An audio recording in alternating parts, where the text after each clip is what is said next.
بچے ہوتے ہیں نا، جب پینسل سے لکھتے ہیں تو ان کو اریزر ربر دیا جاتا ہے. اگر میں آپ کو اریزر دوں، ربر دوں کہ اس کو مٹا لیا جائے، ایک آدمی جو اکاؤنٹس کرتا ہے سمجھ لیجیے، اور وہ پین سے لکھ رہا ہے، پینسل سے لکھتا ہے اور غلطیاں ہوتی ہیں، تو وہ سوچتا ہے کاش کوئی ایسی چیز جس سے مٹا دوں. اب میں اس کو اریزر دے رہا ہوں کہ بھائی میرے اگر کچھ غلطی ہو تو اریزر سے مٹا لیا کرو. اب اس نے کیا سمجھا معلوم آپ کو؟ اریزر جب آ گیا اس کے بعد اس کو لگا کہ اب غلطیاں کرنا چاہیے، اس لیے کہ اریزر ہاتھ میں آ گیا ہے. جبکہ اریزر ربر اس لیے دیا گیا تھا غلطی ہو جائے تو مٹا لو. تو توبہ اور استغفار اس لیے نہیں ہے کہ آپ گناہ کریں ہم اور توبہ کریں، وہ اس لیے کہ غلطیاں ہو جائے تو ہم توبہ کریں، معصیت ہو جائے تو آج جو عمل میں رکھوں گا ان کا مقصد بھی ہے جو ہو جاتے ہیں انسان ہونے کے ناطے اس کو کیسے مٹایا جائے ان گناہوں کو. آئیے سب سے پہلا عمل قرآن سے کچھ 5 عمل رکھوں گا اور 20 باتیں جو حدیث سے میں رکھوں گا جو میں ملتی ہے. پہلا عمل جو ہم کو کرنا ہے جو گناہوں کو مٹا دیتا ہے، جس کے تعلق سے اللہ رب العزت نے قرآن نے فرمایا ہے، اور وہ سورہ جو ہے انفال سورہ نمبر 8 آیت نمبر 20 میں اللہ نے فرمایا اور کہا ہے، وہ ہے اللہ کا تقوی اختیار کر. اللہ کا تقوی اختیار کرنا ایک ایسا عمل ہے جس سے اللہ رب العزت چاہے انسان کتنے ہی گناہ کرے ان گناہوں کو دھو دیتا ہے، گناہوں کو مٹا دیتا ہے، گناہوں کو صاف کر دیتا ہے. اللہ رب العزت فرماتا ہے سورہ انفال سورہ نمبر 8 آیت نمبر 20 کے اندر کہتا ہے، یا ایھا الذین آمنوا ان تتقوا اللہ یجعل لکم فرقانا ویکفر عنکم سیئاتکم ویغفر لکم واللہ ذو الفضل العظیم. دیکھیے اللہ رب العزت نے کیا فرمایا اور کہا، یا ایھا الذین آمنوا، اے وہ لوگوں جو ایمان لائے ہو، تم اگر اللہ کا تقوی اور ڈر اختیار کرو گے، اللہ کا پاس و لحاظ اختیار کرو گے، تو ہم تمہیں ایک فرق کرنے والی چیز عطا کریں گے، فرقان عطا کریں گے، فرق کرنے والی چیز عطا کریں گے. وَيُكَفِّرْ عَنْكُمْ سَيِّئَاتِكُمْ، اور تم سے تمہارے گناہوں کو معاف کر دیں گے. وَيَغْفِرْ لَكُمْ، اور تمہاری مغفرت کر دیں گے. وَاللَّهُ ذُو الْفَضْلِ الْعَظِيمِ، اور اللہ بہت بڑے فضل کا مالک ہے. تو دیکھیے جو تقوی اختیار کرتا ہے، اللہ کا تقوی کا معنی ہوتا ہے پاس و لحاظ رکھنا. عام معنی ڈر ترجمہ ہوتا ہے، لیکن پاس و لحاظ رکھنا بھی ایک معنی ہے کہ جس رب نے مجھے پیدا کیا اس کا پاس و لحاظ رکھوں، اس کا خیال. جیسے کہ آپ سواری میں سوار ہیں، بس میں سوار ہیں، ایک بوڑھا آدمی آتا ہے تو آپ اس کو اپنی جگہ دیتے، کیوں؟ اس کی عمر کا پاس و لحاظ رکھتے ہیں آپ. تو اسی طرح اللہ کا تقوی مانے میرے رب نے مجھے پیدا کیا اس کا میں پاس و لحاظ رکھوں، اور جو وہ کہتا ہے وہ کروں، جس سے روکتا ہے اس سے رکوں. تو کہا جو اللہ کا ڈر اختیار کرے گا، ایمان والو تم اگر اللہ کا ڈر اختیار کرو تو میں تمہیں ایک فرقان، فرق کرنے والی چیز عطا کروں گا، اور تمہارے گناہوں کو معاف کر دوں گا، اور جو ہے تمہاری مغفرت کر دوں گا. اور اللہ جو ہے بڑے فضل کا مالک ہے، اللہ رب العزت نے بیان کیا. تو اس چیز کو ہمیں سمجھنے کی بے انتہا ضرورت ہے. اللہ کے تقوی کی بہت بہت بہت بڑی اہمیت یاد رکھی ہے، جو کہ آج ہم بھول چکے. تقوی کے اتنے فائدے ہیں. ویسے آج کا عنوان چونکہ وہ اعمال ہے جو گناہوں کو مٹا دیتے ہیں، اس لیے میں دوسرے فائدے نہیں رکھ رہا ہوں. اتنے فائدے اسی کو انتہا نہیں تقوی اختیار کرنے کے، لیکن افسوس کی بات ہے اللہ کا تقوی آج بہت کم ہمیں نظر آتا ہے. اس لیے کہ جس کے پاس اللہ کا تقوی ہو وہ ہر گناہ سے پہلے سوچتا ہے کہ میرے رب کو مجھے جواب دینا ہے، اس کا پاس و لحاظ رکھوں اور میں ان گناہوں سے اپنے نفس کو. اور جس کے پاس تقوی نہیں ہوتا، ہم دیکھتے ہیں وہ جانوروں سی اور من مانی زندگی دنیا میں گزارتا ہے. دوسری جگہ سورہ طلاق سورہ نمبر 65 آیت نمبر 4 اور 5 میں اللہ فرماتا ہے، کہتا ہے وَمَن يَتَّقِ اللَّهَ يَجْعَل لَّهُ مِنْ أَمْرِهِ يُسْرًا. جو اللہ کا تقوی اختیار کرتے ہیں ہم اس کے کام میں آسانیاں کر دیتے ہیں. آگے فرمائے أَمْرِهِ يُسْرًا ذَلِكَ أَمْرُ اللَّهِ أَنزَلَهُ إِلَيْكُمْ وَمَن يَتَّقِ اللَّهَ يُكَفِّرْ عَنْهُ سَيِّئَاتِهِ وَيُعْظِمْ لَهُ أَجْرًا. دیکھیے اللہ کیا فرماتا ہے اگلی آیت میں کہ جو اللہ کا ڈر پاس و لحاظ اختیار کرتا ہے اللہ اس کے معاملات آسان کر دیتا ہے. اور اللہ رب العزت آگے فرما رہا ہے کہ اللہ نے جو ہے تمہارے طرف ایک اپنا ایسا حکم اتارا ہے کہ اگر اس حکم کے مطابق تم تقوی اختیار کرو تو اللہ تمہارے گناہوں کو جتنے سیئات ہیں اس کو معاف کر دیں گا، اور اللہ تعالیٰ بہت بڑے اجر دینے پر قادر ہے، بہت بڑے اجر کا مالک ہے. تو یہاں بھی دیکھیے تقوی اختیار کریں گے تو معافی کی بات ہوئی، ہمارے گناہوں کو مٹا دینے کی بات ہو رہی ہے. تو سب سے پہلا کام مجھے اور آپ کو جو کرنا ہے وہ اللہ کا تقوی اختیار کرنا ہے، اس لیے کہ اس کے بہت سارے فائدے ہیں. نبی اکرم صلی اللہ علیہ وسلم جو خطبہ حاجہ پڑھتے ہیں اس خطبہ حاجہ میں یہ آیت آپ بار بار جو ہے تلاوت کیا کرتے تھے، جو میں نے بھی خطبے کے ابتدا میں پڑھی، یا ایھا الذین آمنوا اتقوا اللہ وقولوا قولا سدیدا. اے وہ لوگوں جو ایمان لائے ہو سیدھی اور سچی بات کرو. یصلح لکم اعمالکم، اللہ تمہارے اعمال کی اصلاح کرے گا. ویغفر لکم ذنوبکم، تمہارے گناہوں کو معاف کرے گا. تو یہاں بھی دیکھیے اللہ رب العزت نے فرمایا کہ یا ایھا الذین آمنوا اتقوا اللہ، اے وہ لوگ جو ایمان اللہ کا تقوی اختیار کرو، اگر تقوی اختیار کرو گے تو تمہارے اعمال کی اصلاح کریں گا، وَيَغْفِرْ لَكُمْ ذُنُوبَكُمْ تمہارے گناہوں کو بھی معاف کر دیں گے۔ تو یہ بے انتہا ہمارے لیے ضروری ہے کہ ہم اللہ کا تقوی اختیار کریں اگر ہم چاہتے ہیں کہ اللہ ہمارے گناہوں کو معاف کرے۔ دوسرا عمل ہمیں جو کرنا ہے جو قرآن سے ملتا ہے، جس کی اختیار کرنے سے انشاءاللہ ہمارے گناہ دھل جائیں گے، معاف ہو جائیں گے، مٹا دیے جائیں گے، اللہ انہیں بخش دیں گا، اپنی رحمت سے انہیں ختم کر دیں گا، وہ عمل ہے اطاعت رسول صلی اللہ علیہ وسلم۔ نبی اکرم صلی اللہ علیہ وسلم کی اطاعت سارے زندگی کے ہر شعبے میں، پیدائش سے لے کر موت تک، لمیٹڈ ایڈیشن نہیں۔ ہمارے پاس سنت کی بات، اتباع سنت کی بات بہت مختصر ہوتی ہے، کبھی کبھار ہوتی ہے نا، بہت مختصر۔ کب جب جھگڑا ہو جائے تو چل رہا حدیث میں کیا آتا ہے چلو دیکھیں گے، عام اس میں نہیں، جب تک جھگڑا نہیں چلنے تو جو چل رہا ہے معاملہ ہے نا۔ یہ بڑی اہم چیز ہے زندگی کے ہر شعبے میں کہ ہماری پیدائش کتاب و سنت کے مطابق، ہمارے جو ہے موت کتاب و سنت کے مطابق، ہمارے نکاح کتاب و سنت کے مطابق، ہمارے معاملات کتاب و سنت کے مطابق، ہمارا لین دین کتاب و سنت کے مطابق، ہمارے اخلاق کتاب و سنت کے مطابق، ہمارا اٹھنا، سب چیزیں نبی اکرم صلی اللہ علیہ وسلم کے مطابق ہو۔ یہ نہیں کہ بس زندگی کے مخصوص شعبہ میں تو اختیار کر لیے، باقی میں وہی معاملہ چل رہا ہے۔ اطاعت رسول صلی اللہ علیہ وسلم کا نتیجہ یہ، سورہ آل عمران سورہ نمبر 3 آیت نمبر 31 میں اللہ نے فرمایا، جو خود میں نے آیت تلاوت کی، قل ان کنتم تحبون اللہ فاتبعونی یحببکم اللہ ویغفر لکم ذنوبکم واللہ غفور رحیم۔ اے نبی کہہ دیجئے، قل ان کنتم تحبون اللہ، اگر تم اس کا دعویٰ کرتے ہو کہ تم اللہ سے محبت کرتے ہو، فاتبعونی، تو تمہیں، اے نبی کہہ دیجئے لوگوں سے، اگر تم دعویٰ کرتے ہو اللہ کی جو ہے محبت کا، تو میری اتباع کے سوا کوئی چارہ نہیں ہے۔ نبی کو کہا جا رہا ہے کہو وَيَغْفِرْ لَكُمْ ذُنُوبَكُمْ، اور جو نبی کی اتباع کریں گا اللہ اس کے گناہوں کو معاف کر دے گا، واللہ غفور الرحیم، اللہ بہت زیادہ بخشنے والا اور رحم کرنے والا۔ تو یہاں دیکھیے بات واضح ہو رہی ہے، اور ایسی کئی آیتیں، سینکڑوں آیتیں قرآن میں، کہ نبی کی اتباع کرنے والے کے گناہ معاف ہو جاتے ہیں، اور نبی کی موجودگی میں تیز آواز سے بات کرنا بھی اعمال کو برباد کرنے کے لیے اور جہنم میں جانے کے لیے کافی ہوتا ہے۔ دونوں ہی بات یاد رکھیں، نبی کی اتباع گناہوں کو معاف کر دیتی ہے، اور نبی کی نافرمانی اس حد تک کہ نبی کے موجودگی میں تیز آواز سے بات کرنا بھی انسان کے جو ہے گناہوں کو معاف کر دے، جو ہے انسان کے جو ہے نیکیوں کو، اگر نبی کی موجودگی میں تیز آواز سے بات بھی کرے تو اس کی نیکیاں برباد ہو جاتی ہے، یاد رکھیے، اس کے نام عمل خالی ہو سکتا ہے۔ جو ہے حجرات اٹھا کر آپ دیکھیے، ابتدائی آیت اسی پر ہے، نبی کی موجودگی میں تیز آواز بھی نہیں کرنا ہے، یاد رکھیے، یہ بات بڑی اہم ہے۔ اور نبی کے ادب میں ایک چیز یہ بھی یاد رکھیے، نبی کے ادب میں یہ چیز شامل ہے کہ نبی کا نام لے کر نہ پکارا جائے۔ اللہ رب العزت نے اپنی کتاب میں رسول اکرم صلی اللہ علیہ وسلم کو صرف 4 بار نام سے پکارا ہے۔ ایک بار تذکرہ تو عیسیٰ علیہ السلام کے واقعے میں ہو کہ عیسیٰ علیہ السلام نے بشارت دی کہ میرے بعد ایک نبی آئیں گے جس کا نام احمد ہوگا، واقعے کو پوچھو کہ اس میں تذکرہ ہے، 4 بار نام لیا، صرف 4 آیتیں صرف۔ اس کے بعد جو اللہ رب العزت نے یا ایھا الرسول، یا ایھا النبی، یا مدثر، یا مزمل، ہے نا، نام لے لیا۔ ادب ہے، ان لوگوں کو غور سے سننا چاہیے جو دھڑلے سے چلا کر یا محمد یا محمد کتنی بار بول رہے ہیں، یہ ادب ہے نبی کا، اور پتہ نہیں گا رہے ہیں اس کو، اور پتہ نہیں گانے میں 1000 بار وہ نام آ رہا ہے۔ نبی اکرم صلی اللہ علیہ وسلم کا نام آنے پر آپ پر درود بھیجنا ہم پر واجب ہے۔ تو اللہ عزت کر رہا ہے اپنے نبی کی، اور اللہ نے نام بہت مختص 4 ہی بار لیا صرف اپنے نبی کا، یہ ادب ہے نبی کا، یاد رکھیں۔ صحابہ بھی اللہ کے رسول صلی اللہ علیہ وسلم کو نام سے نہیں پکارتے تھے، یہ بات سمجھ۔ تو اطاعت رسول اتنی اہم چیز ہے کہ اطاعت کرو گے جنت میں جاؤ گے، گناہ معاف ہوں گے، اطاعت نہیں کرو گے صرف نبی کی موجودگی میں تیز آواز بھی کرو گے تو اپنے نام اعمال کو جو ہے خالی پاؤں گے روز قیامت نیکیوں سے۔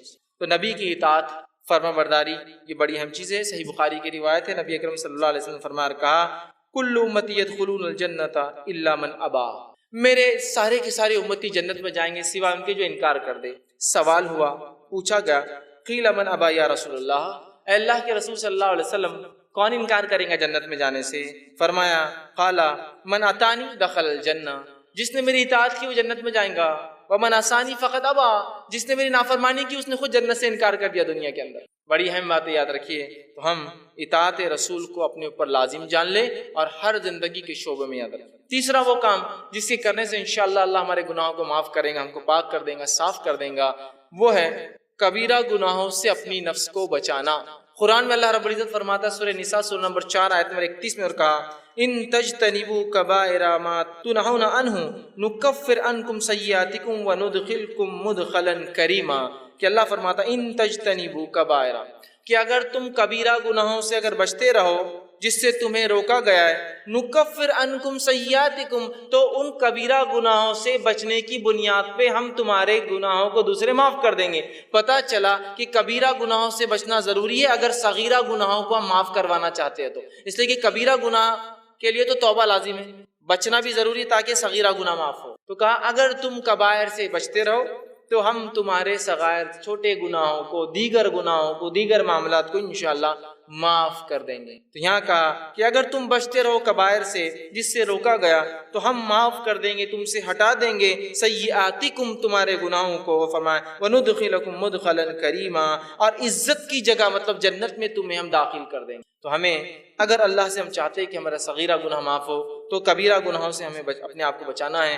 صحیح مسلم کی روایت ہے، ابو ہریرہ رضی اللہ عنہ حدیث کے راوی فرماتے ہیں، غور سے سنیے، آپ نے فرمایا 5 نمازیں جمعہ سے لے کر جمعہ تک اور رمضان سے لے کر رمضان تک، مطلب ایک نماز سے دوسری نماز، ایک جمعہ سے دوسرا جمعہ، ایک رمضان سے دوسرے رمضان تک، آپ فرما رہے ہیں رمضان المبارک تک اپنے درمیانی گناہ جو وقفے میں ہوتے ہیں ان کو معاف کروا دیتے ہیں۔ مطلب ایک نماز سے دوسری نماز کی جو گناہ ہوتا ہے وہ معاف کروا دیتی ہے۔ ایک جمعہ سے دوسرا جمعہ آدمی جب تک پڑھتا ہے تو وہ جمعہ سے جمعہ تک ایک آنے والا جمعہ پچھلے گناہوں کو معاف کر دیتا ہے، اور ایک رمضان سے اگلے رمضان آنے تک جب انسان اس میں اچھے عمل کرتا ہے تو اللہ اس کے گناہوں کو سال بھر کے، مطلب ڈیلی، ویکلی اور ایئرلی گناہ کیسے معاف ہوتے بتایا جا رہا، نماز سے نماز، جمعہ سے جمعہ، رمضان سے رمضان۔ تو آپ نے فرمایا گناہ معاف ہو جاتے ہیں، مطلب یہ معاف کروا دیتے ہیں، معاف کرنے والے نہیں، گناہوں کو دور کرنے والے عمل ہے، بس شرط ہے کہ اب یہ تینوں کب ورک کریں گے، کنڈیشن اپلائیڈ۔ نماز سے نماز کب گناہوں کو معاف کروائیں گی، جمعہ سے جمعہ کب گناہوں کو معاف کروائیں گا، رمضان سے رمضان کب گناہ معاف ہوں گے، آپ نے فرمایا بس شرط ہے کہ، کنڈیشن اپلائیڈ ہے کہ کبیرہ گناہوں سے بچتا رہے۔ ہوں گے بچنا ضروری، نہیں ہوں گے تو پھر انسان کہاں بچیں گے، بچنا ضروری ہے۔ میں کبیرہ گناہوں سے اپنی نفس کو بچاتا رہتا ہوں تو لہٰذا میرے صغیرہ بھی معاف ہو جائے۔ ایک نماز سے دوسری نماز، ایک جمعہ سے دوسرا جمعہ، ایک رمضان سے دوسرا رمضان، تب معافی ہوں گی جب ہم کبیرہ گناہوں سے بچتے رہیں۔ ورنہ بہت سارے لوگ ہوتے ہیں، یہ ہم لوگ ان باتوں کو سن لے جو حدیث میں آ رہی ہے، ارے بہت اچھی باتیں ہیں، اور کبیرہ گناہ سے نہ بچے تو پھر یہ باتیں معافی نہیں دلوانے والی، اس لیے کہ کبیرہ گناہ جو ہے بغیر توبہ کے معاف نہیں۔ اسی طرح چوتھا عمل جو قرآن میں آتا ہے کہ انسان اگر اختیار کرے تو اس کے گناہ پچھلے معاف ہو سکتے ہیں، جو خطا کاریاں، جو اس نے جو ہے برے کام، جو سیاہ اعمال وہ کر چکا ہے جس سے اس کی زندگی پہ دھبے لگے ہیں، اور وہ اگر آخرت میں چلا جائے اس کا رب معاف نہ کرے تو وہ جہنم میں جائیں گا، وہ ہے سچائی کو اختیار کرنا، صدق کو اختیار کرنا، سچ کو اختیار کرنا۔ اس لیے کہ اللہ رب العزت نے سچ اختیار کرنے کے فائدے جو بتائے اس میں سے ایک فائدہ یہ ہے کہ گناہ کو معاف کر دیتا ہے۔ اللہ رب العزت قرآن میں یوں فرماتا ہے، اور سورہ جو زمر کی آیت ہے، سورہ نمبر جو 39 اور اس آیت نمبر 34 اور 35 میں اللہ نے کہا فرمایا والذی جاء بالصدق وصدق به اولئک هم المتقون، کہ اللہ نے فرمایا کہا اور جو لوگ سچے دین لائے اور جو سچائی کو جانے اس پر عمل کرے یہی لوگ نیکوکار ہے، پارسا ہے، صاف ستھرے لوگ ہیں۔ لہم ما یشاؤون عند ربہم ذلک جزاء المحسنین، اور ان کے رب کے پاس وہ جو چاہیں گے ان کو وہ دیا جائے گا، یہ محسنین کے لیے نیک کرنے والوں کا بدلہ ہے۔ لیکفر اللہ عنہم اسوأ الذی عملوا، اور ان کو جو وہ چاہیں گے وہ ملیں گا، اور اللہ ان سے معاف کر دے گا جو گناہ ہوتے ہیں، جو اعمال میں انہوں نے کیے ہیں۔ وَيَجْزِيَهُمْ أَجْرُهُمْ بِأَحْسَنِ الَّذِي كَانُوا يَعْمَلُونَ، اور ان کو گناہ معاف کر دے گا، ان کو نیکیاں دے دے گا، اور جو ہے ان کو ایک بہت بہترین اور نیک بدلہ اس کا عطا فرمائیں گا۔ تو یہاں دیکھیے اس آیت میں جو صدق کو، سچائی کو اختیار کرتے ہیں، اور الَّذِي جَاءَ بِالصِّدْقِ، سچ کو اختیار کیا، سچ کے مطابق زندگی گزارا، دین اسلام کو اختیار کیا، دین کے مطابق زندگی گزارا، تو اس کا بدلہ یہ کہ اس کے تمام گناہ اللہ معاف کر دیتا ہے، بخش دیتا ہے۔ یاد رکھیے سچائی کے بڑے فائدے یاد رکھیے، اور ہم تمام لوگ جو اگر سچائی کو اختیار کرتے ہیں تو انشاءاللہ عزیز ہمارے گناہ معاف ہو جاتے ہیں۔ صحیح بخاری کی روایت ہے، عبداللہ ابن مسعود رضی اللہ عنہ حدیث کے راوی فرماتے اور کہتے ہیں نبی اکرم صلی اللہ علیہ وسلم نے فرمایا کہا سچ کو لازم پکڑو، کیونکہ سچ نیکی کی طرف رہنمائی کرتا ہے، اور نیکی جنت کی جانب رہنمائی کرتی ہے۔ اور آدمی سچ بولتا ہے اور سچ بولتا ہے اور سچ بولتا ہے، حتیٰ کہ اس کا نام سچوں میں لکھ دیا جاتا ہے۔ اور پھر آگے آپ نے فرمایا کہا اور یاد رکھو جھوٹ سے بچو، اس لیے کہ جھوٹ برائی کی طرف لے جاتا ہے اور برائی جہنم کی طرف لے جاتی ہے۔ انسان جھوٹ بولتا ہے اور جھوٹ بولتا ہے اور جھوٹ بولتا ہے اور اس کا نام کذاب، جھوٹوں میں لکھ دیا جاتا ہے۔ تو ہمارے لیے بے انتہا ضروری ہے ہم سچ کو اختیار کریں، جھوٹ سے بچے، اس لیے کہ اللہ رب العزت جو ہے سچ بولنے والوں کو جو ہے ان کے گناہوں کو جو ہے معاف کر دیتا ہے۔ پانچواں عمل جو قرآن سے ملتا ہے جسے کرنے سے ہمارے گناہ معاف ہوتے ہیں، وہ عمل ہے جو ہے صدقے کو چھپا کر دینا۔ صدقے کو چھپا کر دینا، بتا کر ظاہر کر کے نہ دینا۔ حالانکہ صدقے کو ظاہر کر کے دینا بھی جائز ہے، لیکن چھپا کر دینا یہ افضل عمل ہے۔ اللہ رب العزت فرماتا ہے سورہ بقرہ سورہ نمبر 2 آیت میں 271 میں اللہ نے فرمایا اور کہا ان تبدوا الصدقات فنعم ما هي وان تخفوها وتؤتوها الفقراء فهو خير لكم ويكفر عنكم من سيئاتكم والله بما تعملون خبير۔ اللہ فرماتا ہے اگر تم اپنے صدقات کو ظاہر کر کے دو تو یہ بھی اچھا ہے، لیکن اگر چھپا کر دو، مخفی دو، ڈھانپ کر دو تو یہ تمہارے لیے زیادہ خیر ہے۔ جو تم فقیروں کو چھپا کر دو یہ تمہارے لیے زیادہ بہتر ہے۔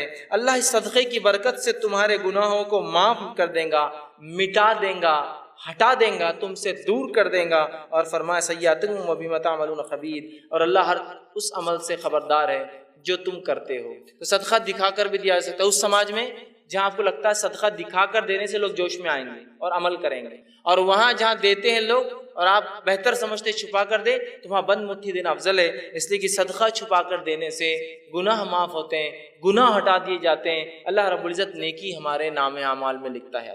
یہ بہت بڑی بات ہے، ہمیں کوشش کرنا چاہیے کہ ہم صدقہ کریں اور چھپا کر کریں، اور اپنے صدقے کو منی والعزا دکھاوا کر کے، جتلا کر، بار بار یاد دلا کر کہ ہم نے تمہیں صدقہ دیا تھا، ہم برباد نہ کریں۔ آئیے چھٹا عمل جو ہم کو ملتا ہے قرآن سے، جس کے کرنے سے ہمارے گناہ معاف ہو سکتے ہیں، اللہ مٹا دے گا، وہ ہے اللہ سے جو ہے ڈرنا، اور بغیر دیکھے ڈرنا۔ چونکہ ہم نے اللہ کو دیکھا نہیں ہے، اس کے بعد بھی اس کے اگر کوئی شخص خشیت اختیار کرتا ہے، ڈر اختیار کرتا ہے، اللہ گناہ معاف کرتا ہے۔ یہ بات کو اللہ رب العزت سورہ ملک سورہ نمبر 66 آیت نمبر 12 میں فرما کہا ان الذین یخشون ربهم بالغیب لهم مغفرۃ واجرا کبیر۔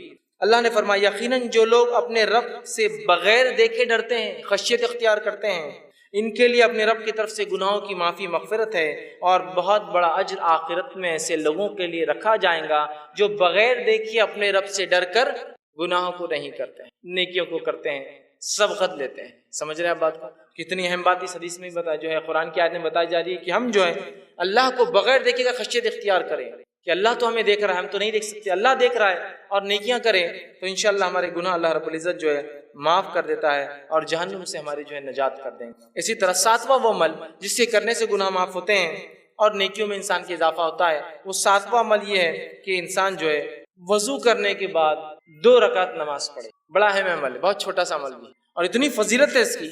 صحیح بخاری کی روایت ہے، آپ صلی اللہ علیہ وسلم فرمایا اور کہا، حدیث کے الفاظ دیکھیے ایسے ہیں کہ آپ صلی اللہ علیہ وسلم کے تعلق سے عثمان رضی اللہ فرماتے ہیں، اور ان کے غلام اس حدیث کو روایت کرتے ہیں جن کا نام حمران تھا، وہ کہتے ہیں کہ عثمان ابن عفان رضی اللہ عنہ نے ایک مرتبہ وضو کا پانی منگوایا، میں نے وضو کا پانی لایا، آپ نے وضو کو اچھی طرح کیا، پہلے اپنے ہاتھوں کو 3 بار دھویا، پھر جو ہے کلی کی اور ناک میں پانی 3 بار لیا، پھر چہرے کو 3 بار دھویا، پھر سیدھے ہاتھ کو کونیوں تک اچھے سے 3 بار دھویا، پھر الٹے ہاتھ کو کونیوں تک 3 بار اچھے سے دھویا، پھر سر کا مسح کیا، کانوں کا خلال کیا، اور اس کے بعد اپنے دونوں پیر، سیدھے پیر الٹے پیر کو ٹخنے تک دھوئے، اور اس کے بعد فرمایا اور کہا کہ جو شخص ایسا وضو کرے 3 بار جس طرح سے میں نے بتایا ہے، اور فرمایا اور اس کے بعد 2 رکعت نماز پڑھ لے، اس کو تحیۃ الوضو کہتے ہیں، یہ کر لے ایسا عمل وضو مکمل، پھر جا کے 2 رکعت نماز پڑھے، اس کو تحیۃ الوضو کہتے ہیں۔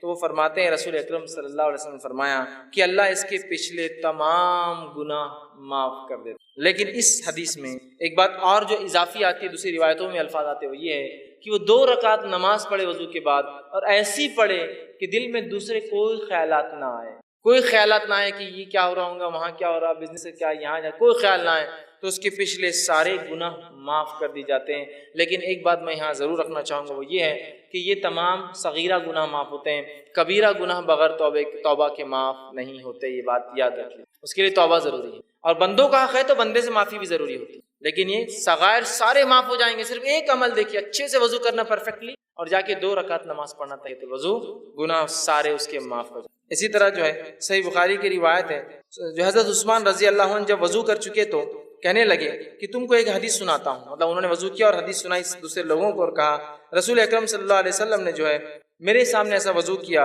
اور کہا جو شخص اچھے سے اس طرح سے وضو کرے اور پوری حدیث ان کو سنائے اور اچھی طرح وضو کرنے کے بعد 2 رکعت نماز پڑھے تو اس نے جتنے گناہ کیے ہوں گے اس نماز کی وجہ سے دوسری نماز تک، مطلب ایک نماز سے دوسری نماز تک وہ سارے گناہ بھی معاف. مطلب ایک انسان نے وضو کیا، وضو کرنے کے بعد ایک نماز پڑھی، سمجھ لیجیے تحیۃ الوضو نہیں، ایک نماز پڑھی.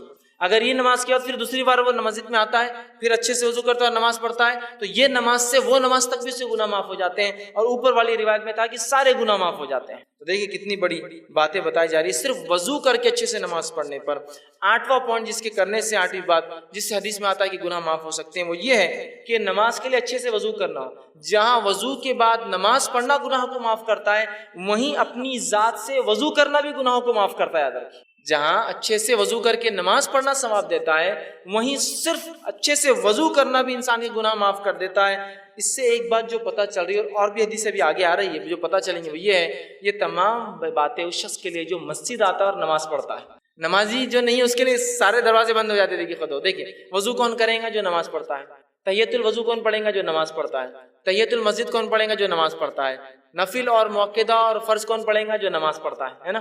تو یہ ثواب سارے نمازیوں کے لیے. اب جو آدمی نماز نہ پڑھتا ہو تو اندازہ لگائے اس کے گناہ کتنے بڑھ رہے ہیں اور صاف کرنے کا کوئی راستہ ہی نہیں ہو سکتا. تو مسجدوں سے اپنا رشتہ جوڑ لے. ہم یاد رکھیے تاکہ جانے انجانے میں جو گناہ ہو رہے سب معاف ہوتے جائیں گے ایک کے بعد ایک. تو ایک وضو کرا اچھے سے 2 رکعت پڑھی سارے گناہ معاف. ایک وضو کے بعد نماز پڑھی، اگلے وضو کے بعد نماز پڑھی تو بیچ کے گناہ معاف. ساری باتیں تو نمازیوں کے تعلق سے آ رہی ہیں. آئیے وضو خود کرنے سے بھی گناہ معاف ہو جاتے ہیں. اللہ رب العزت گناہوں کو معاف کرتا ہے. صحیح مسلم کی روایت ہے رسول اکرم صلی اللہ علیہ وسلم کے تعلق سے ابو ہریرہ رضی اللہ عنہ فرماتے اور کہتے ہیں کیا میں تمہاری رہنمائی نہ کروں ایسے کاموں پر جن کی وجہ سے اللہ تعالیٰ تمہارے گناہوں کو مٹا دے. اللہ کے رسول نے فرمایا کیا تمہاری رہنمائی کروں، میں گائیڈنس کروں تمہارا ایسے اعمال کی طرف جن کے کرنے سے اللہ تمہارے گناہوں کو مٹا دیں گا اور ان کے درجات بھی بلند کریں گا، تمہارے مقامات بھی بلند کریں گا. اور لوگوں نے کہا اللہ کے رسول صلی اللہ علیہ وسلم کیوں نہیں، آپ ذرا بتائیے. تو آپ صلی اللہ علیہ وسلم نے فرمایا اور کہا وضو کا پورا کرنا جو ہے سختی اور تکلیف میں، وضو کو اچھے سے کرنا کمپلیٹ. سختی اور تکلیف سے مراد سردی کے دن ہے پانی ٹھنڈا ہے، گرمی کے دن ہے پانی گرم آ رہا ہے، اوپر ٹھنڈا گرم ہو چکا ہے دن بھر میں، ہے نا، ہوتا ہے نا. تو سردی اور گرمی میں چونکہ ہم جس علاقے میں ہوتے ہیں ہم کو گرمی کا وضو نہیں معلوم، سردی کا وضو معلوم، صرف تکلیف دہ ہوتا ہے وہ. گرمی کا وضو بھی اگر آپ کو دیکھنا ہے تو آپ کبھی دیکھ سکتے ہیں. ایک مرتبہ میرا راجستھان کا سفر ہوا پروگرام کے سلسلے میں، وہاں میں گیا ایک مقام پہ اترا تو صاحب مجھ سے کہنے لگے آپ کیا غسل لیں گے؟ تو میں نے کہا بہت سفر میں تھکان ہو گئی، بڑا پسینہ گرمی تھی. تو کہا بیٹے یہ برف کی سیل ڈال دو وہ بکیٹ کے اندر جا کر. وہ پریشان ہوں گے برف کی سیل بکیٹ میں کیوں ڈال دو؟ اور واقعی میں انہوں نے اچھا کیا تھا برف کی سیل ڈالی تھی بکیٹ میں، ورنہ وہ پانی اتنا گرم تھا کہ آپ ہاتھ بھی نہیں لگا سکتے اس کو. چونکہ گرمی کی وجہ سے وہاں سردی میں جتنا ٹھنڈا ہوتا ہے گرمی میں پانی اتنا 50 ڈگری 60 ڈگری تک چلا جاتا ہے گرم. آپ اسے نہ وضو کر سکتے ہیں نہ اسے نہا سکتے ہیں. یہاں آپ نے فرمایا تکلیف اور مشقت میں چاہے سردی کی وجہ سے ہو چاہے گرمی کی وجہ سے ہو اچھا وضو کرتا ہے، پرفیکٹ وضو. یا ایک معنی یہ بھی ہو سکتا ہے بیمار ہے، بہت مشکل ہوتی ہے کچھ حصوں پہ کرنا، پھر بھی وہ اچھے سے کرتا ہے رک کر انتظار کر کے. یا ایک معنی یہ بھی ہو سکتا ہے معذور ہے، بہت تکلیف ہوتی ہے کہ پھر بھی اچھے سے وضو کرتا ہے اپنے رب کو راضی کرنے کے لیے. تو کہا تکلیف میں، حدیث کے الفاظ سے تکلیف ہے، باقی سردی کی ہو سکتی ہے، گرمی کی ہو سکتی ہے، معذوری کی ہو سکتی ہے، بیماری کی ہو سکتی ہے. اور مسجد کی طرف جو ہے اپنے قدم بڑھاتا ہے جاتا ہے. تو آپ نے فرمایا کہا قدموں کی جو ہے کثرت ہونا اور ایک نماز کے بعد دوسری نماز کا انتظار کرنا جو ہے یہ فرمایا کہ جو شخص اچھے سے وضو کرے اور مسجد کی طرف جائے، مطلب کثرت سے مسجد کی طرف جاتا ہے اور ایک نماز سے دوسری نماز کا انتظار کرتا ہے، یہ تینوں لوگوں کے گناہ معاف کر دی جاتے ہیں. کون؟ پہلا انسان اچھے سے پرفیکٹ وضو کرنے والا، دوسرا کثرت سے پیدل مسجد جانے والا، اور تیسرا فرمایا ایک نماز کے بعد دوسری نماز کا انتظار کرنے والا. ان کے گناہوں کے تعلق سے فرمایا آپ نے یہ گناہ معاف کر دی جاتے ہیں. آپ نے صحابہ سے پوچھا کیا بتاؤں؟ صحابہ نے کہا بتائیے. آپ نے بتایا گناہ معاف کرنے والے اعمال. دیکھیے یہ باتیں بھی سب نمازیوں کے لیے، پھر یہ بڑی اہم بات ہے. ہم لوگ بس نماز سے جڑ جائیں، مسجدوں سے رشتہ جڑ جائے بس، پھر انشاءاللہ عزیز بہت ساری مغفرتیں تو یہیں آتی رہیں گی، بہت سارے اعمال کی معافی ہوتے رہیں گی. اسی طرح جو ہے صحیح مسلم کی ایک بہت لمبی روایت ہے، اس روایت کے آخری الفاظ ایسے ہیں. ایک صحابی تھے جو اللہ کے رسول صلی اللہ علیہ وسلم کے پاس آئے، جن کا نام عمرو بن جو ہے ابسا تھا، اور یہ آ کر ایمان قبول کرتے ہیں. غیر مسلم تھے، ایمان قبول کا، اسلام قبول کرنے کے بعد اللہ کے رسول بہت ساری باتیں کی، بہت لمبی حدیث ہے. حدیث کے آخر میں ایک جملہ آتا ہے، انہوں نے پوچھا اور کہا میں نے عرض کیا اے اللہ کے رسول صلی اللہ علیہ وسلم مجھے وضو کے بارے میں کچھ بتائیے۔ نبی اکرم صلی اللہ علیہ وسلم نے فرمایا جب تم میں سے کوئی اللہ کا بندہ وضو کا پانی لے کر کلی کرتا ہے اور ناک میں ڈالتا ہے تو اس کے جتنے گناہ منہ سے اور ناک سے ہوئے سارے معاف کر دیے جاتے ہیں۔ تم میں سے کوئی شخص جب وضو کرتا ہے، کلی کرتا ہے، ناک صاف کرتا ہے تو منہ سے ہونے والے اور ناک سے ہونے والے گناہ جو ہے اس کے نتنیوں سے ہونے والے گناہ سب جھڑ جاتے ہیں۔ پھر جب وہ منہ دھوتا ہے جیسے اللہ نے اسے حکم دیا ہے تو چہرے کے سارے گناہ اس کے دھل جاتے ہیں، ٹپک جاتے ہیں، جھڑ جاتے ہیں۔ پھر اپنے ہاتھوں کو جب کونیوں تک دھوتا ہے تو کونیوں تک دھونے سے جو پانی ٹپکتا ہے سارے گناہ ہاتھوں کے جھڑ جاتے ہیں۔ پھر اس کے بعد آپ نے فرمایا کونیوں تک دھوتا ہے تو گناہ اس کے ہاتھوں سے جو ہے انگلیوں کے پور کے راستے سے سارے گناہ جھڑ جاتے ہیں۔ پھر جب سر کا مسح کرتا ہے تو سر اور بالوں سے ہونے والے تمام گناہ جو پانی نترتا ہے اس سے ختم ہو جاتے ہیں۔ پھر جب پیر دھوتا ہے اور انگلیوں کا خلال کرتا ہے تو پیر سے ہونے والے تمام گناہ جو ہے اس میں ختم ہو جاتے ہیں۔ تو دیکھیے وضو کے بعد نماز ہی نہیں، خالی وضو کرنا بھی سارے گناہوں کو معاف کرتا ہے۔ تو ہم کوشش کریں اپنے وضو کو ہم پرفیکٹلی کریں۔ آئیے اس کے آگے بڑھتے ہیں۔ نواں وہ کام جسے کرنے سے ہمارے گناہ معاف ہو جاتے ہیں وہ ہے سورۃ الفاتحہ جب نماز میں پڑھی جاتی ہے تو اس کے بعد آمین کا کہنا۔ نبی اکرم صلی اللہ علیہ وسلم فرماتے، صحیح بخاری کی روایت آپ نے فرمایا، ابو ہریرہ رضی اللہ عنہ حدیث کے راوی آپ نے فرمایا اللہ کے رسول صلی اللہ علیہ وسلم فرمایا جب امام آمین کہے تو تم بھی آمین کہو، کیونکہ جس کی آمین فرشتوں کی آمین سے مل جاتی ہے اس کے اگلے گناہ بخش دیے جائیں گے۔ ابن شہاب جو راوی ہے روایت کرتے وہ کہتے ہیں کہ رسول اللہ صلی اللہ علیہ وسلم بھی آمین کہا کرتے تھے۔ دیکھیے حدیث کتنی واضح ہے۔ ابو ہریرہ رضی اللہ فرماتے ہیں اللہ کے رسول صلی اللہ علیہ وسلم نے فرمایا جب امام آمین کہے تو تم بھی آمین کہو۔ امام کو آمین کہنا چاہیے، اس لیے حدیث کری امام آمین کہے تو تم بھی آمین کہو۔ حدیث بالکل واضح ہے، بخاری کی روایت ہے۔ جب امام آمین کہے تو تم بھی آمین کہو، جب تمہاری آمین اور فرشتے بھی آسمان پہ آمین کہتے ہیں اس کے ساتھ اگر مل جائے تو تمہارے اگلے پورے گناہ معاف ہو جائیں گے، ہے نا۔ دوسری ایک حدیث میں آپ نے فرمایا کہا جو صحیح مسلم کی روایت ہے، ابو ہریرہ رضی اللہ عنہ اس کے راوی اور کہتے ہیں رسول اللہ صلی اللہ علیہ وسلم نے فرمایا جب کوئی تم میں سے آمین کہے تو فرشتے آسمان پر آمین کہتے ہیں، پس اگر بندے کی اور فرشتوں کی آمین مل جائے تو اس کے اگلے گناہ بخش دیے جاتے ہیں، گناہ معاف کر دیے جاتے ہیں۔ کتنی اہم بات ہے۔ اب ہم میں سے بہت سارے لوگ آمین بولتے ہی نہیں، تعصب کی بنیاد پر، لا علمی کی بنیاد پر، جہالت کی بنیاد۔ یہ تو بات بہرحال ہو سکتی ہے، بہت سے لوگ اختلاف کرتے ہیں آمین تیز بولا جائے ہلو بولا جائے، لیکن جو آیت جو حدیث ہے بخاری کی واضح ہے جب امام آمین کہے تو تم بھی آمین کہو۔ اللہ امام کو کہنا چاہیے، اسی طرح اللہ کے رسول فرمایا جب امام کہے تو تم بھی کہو، اور اللہ کے رسول خود کہتے تھے، اس لیے صحابہ نے سنا، پیچھے کہتے تھے تبھی تو سنا نا۔ اب کچھ لوگ کہتے نہیں وہ ہلو سے کہنا چاہیے، ٹھیک ہے اس بات کو بھی اگر میں مان لوں for the sake of argument بولتے ہیں نا، بحث کے تک ٹھیک ہے بات مان لیں کہ ہلو کہنا چاہیے، لیکن ہلو ہو یا تیز ہو کہنا تو ہے نا، لیکن ہلو ہے اور تیز ہو کہنا تو ہے نا۔ اب دیکھیے ہمارے پاس کیا ہو رہا ہے، غیر المغضوب علیہم ولا الضالین آمین انا اعطیناک الکوثر فصلی۔ اب اس میں تیز اور ہلو آمین کہاں ہے؟ چلیے آپ کہہ رہے کہ نہیں ہلو کہنا، ٹھیک ہے ہلو بولیں گے، لیکن آپ نے تو رکا ہی نا، ایسی گاڑی لے گئی کہ وہ اسپیڈ بریکر سے بھی سیدھا چلے گا۔ غیر المغضوب علیہم ولا الضالین ٹھیک ہے آپ زور سے نہیں بولنا چاہتے، لیکن بولنا تو ہے نا، دل میں بھی رکنا تو پڑے گا نا۔ بھاگ گئے آپ دوسری صورت کی طرف۔ امام کو چاہیے کہ وہ امامت کے ادب سیکھ، نبی اکرم صلی اللہ علیہ وسلم کی واضح حدیث ہے، اتنی بڑی فضیلت کو آپ چھوڑ دیتے اتنے آسانی سے۔ جہاں فضائل ثابت نہیں وہاں تو من مانے فضائل گڑھے جا رہے ہیں کہ یہاں سے کچھ لوگ گئے تو اللہ نے پورے خبر والوں کی مغفرت کر دیا، تم کو کیسے پتہ چلا؟ رسول اللہ صلی اللہ علیہ وسلم تو چلے گئے، وہی تو بند ہو گئی، آج کیسے پتہ چلا کہ فلاں لوگ فلاں جگہ سے گزرے تو اللہ نے پورے مردوں کی والی مغفرت کر دی؟ تو ہاں آپ کو کیسے پتہ چلا؟ تو جو فضائل نہیں آپ بیان کرتے رہو، جو موجود ہے کہ تم آمین کہو جب امام آمین کہے، اس لیے کہ اگر تمہاری آمین فرشتوں کے آمین سے ملتی ہے تو تمہارے گناہ معاف ہوں گے۔ یہ بات کچھ ذرا سمجھ میں نہیں آتی ہے، کسی کو ڈسٹرب ہو جاتی ہے نماز اس کی، اور انہیں بولا نماز ڈسٹرب ہو جاتی ہے آمین کہنے سے۔ میرے بھائی اللہ کے رسول صلی اللہ علیہ وسلم کا فرمان ہے، میری اور آپ کی بات نہیں، میری اور آپ کی بات نہیں ہے، یہ رسول اکرم صلی اللہ علیہ وسلم فرمان ہے اور کئی روایتیں ہیں۔ چلیے آپ بولتے ہلو بولنا چاہیے، لیکن ٹائم تو دیجیے ہلو بولنے کے لیے، ولا الضالین کے بعد، تاکہ وہ کہے آمین، دل میں کہنے کا بھی تو ٹائم لگتا ہے نا۔ ان ہاتھیں شروع ہوگا آپ دوسرا ہی سیدھا۔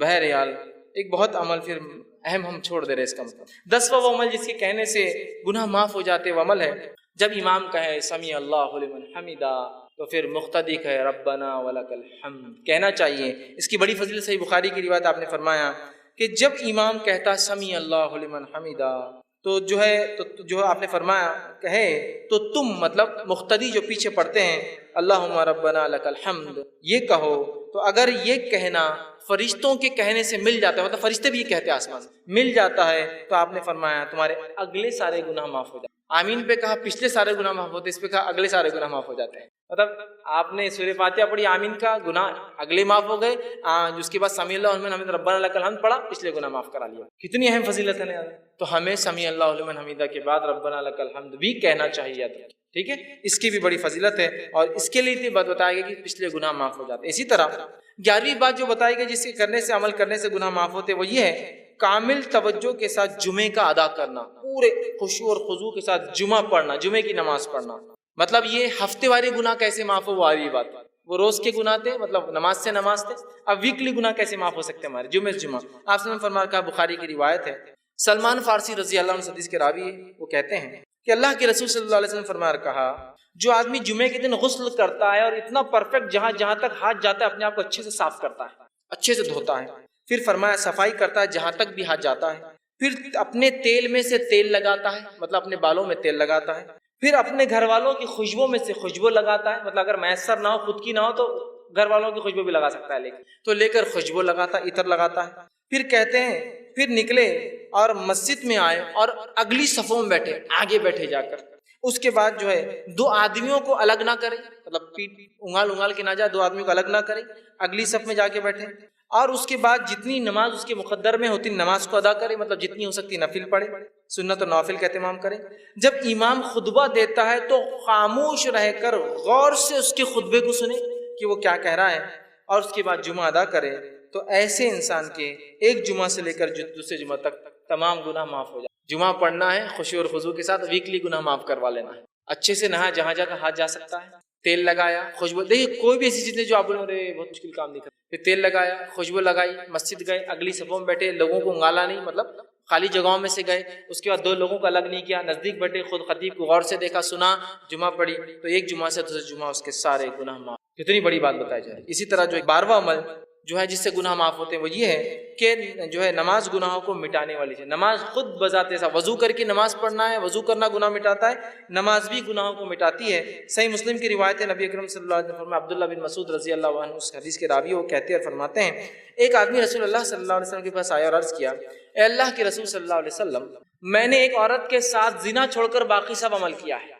صرف زنا نہیں کیا۔ حدیث کے الفاظ دیکھیے، اس نے کہا، یا رسول اللہ صلی اللہ علیہ وسلم، ایک عورت سے میں نے مزہ اٹھایا مدینہ کے کنارے، اور میں نے سوائے جماع کے اس کے ساتھ سب کچھ کیا، زنا چھوڑ کر باقی سب کچھ، آپ میرے بارے میں حکم لگا دیجئے، سزا دے دیجئے، کیا میری سزا ہوتی ہے گناہ کی؟ ٹھیک ہے۔ اللہ کے رسول جو ہے صلی اللہ علیہ وسلم کے ساتھ حضرت عمر کھڑے تھے، کہا، حضرت عمر نے کہا، جس گناہ کو تم نے چھپ کر کیا تھا کاہے کو آ کر بتایا لوگوں کے سامنے، توبہ کر لیتے اپنے رب سے خاموشی میں۔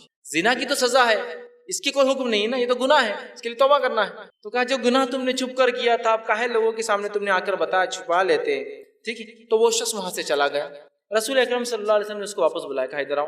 وہ شخص واپس لوٹ کر آیا، اور واپس آنے کے بعد آپ نے کہا، اس شخص کو کہا اور فرمایا اور کہا، چونکہ وہ شخص آیا تھا اور اللہ کے رسول کے ساتھ نماز بھی پڑھی تھی، چونکہ اس کی آگے کی تفصیلی روایت آگے آ رہی ہے، وہ میں انشاءاللہ وہ بھی رکھتا ہوں، تو آپ نے فرمایا، کہا اقم الصلاۃ طرفا النہار وزلفا من اللیل، کہ نماز قائم کرو دن کے وقت اور رات کے حصے میں، ان الحسنات یذہبن السیئات، اس لیے کہ نیکیاں گناہوں کو دور کر دیتی ہے، ذالک ذکر للذاکرین، اور یہ قرآن ایک ذکر ہے ان لوگوں کے لیے جو نصیحت حاصل کرتے ہیں، ذکر کرنے والے ہیں۔ تو یہاں دیکھیے کہا ان الحسنات یذہبن السیئات، نیکیاں جو ہے گناہوں کو مٹا دیتی ہے، چونکہ اس شخص نے نماز پڑھی تھی، آپ نے اشارہ کر دیا نماز پڑھو، مطلب اب تم رب سے اگر معافی مانگنا چاہتے ہو اپنے گناہوں کی تو کثرت سے نماز پڑھو۔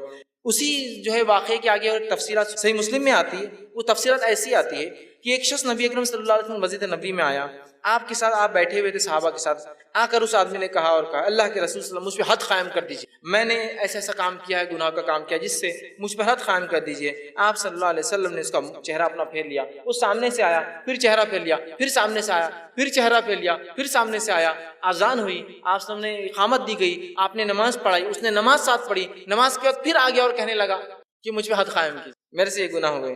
تب اللہ کے رسول صلی اللہ علیہ وسلم سے کہا اور پوچھا، جس وقت تو گھر سے نکلا تھا تو کیا تو نے اچھی طرح وضو کیا تھا؟ جب تو یہاں کے لیے آیا تھا مجھ سے ملنے تو نماز کا وقت بھی تھا، تو نے گناہ کیا تھا، وضو کر کے آیا؟ تو اس نے کہا کیوں نہیں، میں نے کیا تھا اللہ کے رسول صلی اللہ علیہ وسلم۔ پھر فرمایا کہ ہمارے ساتھ تو نے نماز بھی پڑھی؟ تو اس نے کہا ہاں میں نے آپ کے ساتھ نماز بھی پڑھی ہے۔ تو آپ نے فرمایا کہا اللہ نے جو ہے تجھے بخش دیا ہے اور تیری کوئی حد نہیں ہے، اللہ نے تجھے معاف کر دیا ہے، تیری کوئی حد نہیں یاد رکھی۔ تو یہ روایت اس طرف اشارہ کر رہی ہے کہ انسان جس سے گناہ ہو جاتے ہیں، گناہ ہوئے ہیں جو پاسٹ میں پچھلی زندگی میں اس نے کیے ہیں، اب لوگوں کے سامنے جا کر رسوا ہونے کی ضرورت نہیں ہے، اپنے رب کے سامنے کثرت سے نماز ادا، کثرت سے نماز پڑھے، اس لیے کہ نمازیں ان الحسنات یذہبن السیئات، نیکیاں گناہوں کو دھو ڈالتی، مٹا دے۔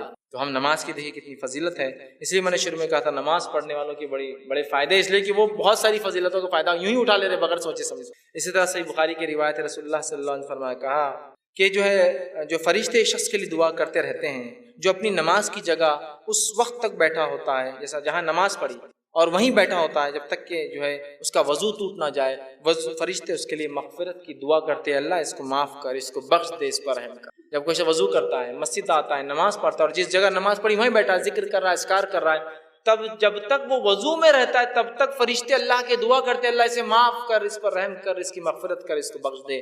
نماز پڑھنا ایک بہت بڑا عمل ہے، یاد رکھیے اس کو ہم کریں، یہ معاف کر۔ اسی طرح 13واں وہ عمل جس کے کرنے سے اللہ سبحانہ تعالیٰ ہمارے گناہوں کو معاف کرتا ہے، وہ یہ ہے، اتنا آسان عمل ہے کہ جس کی کوئی انتہا نہیں، یاد رکھیے اس عمل کی۔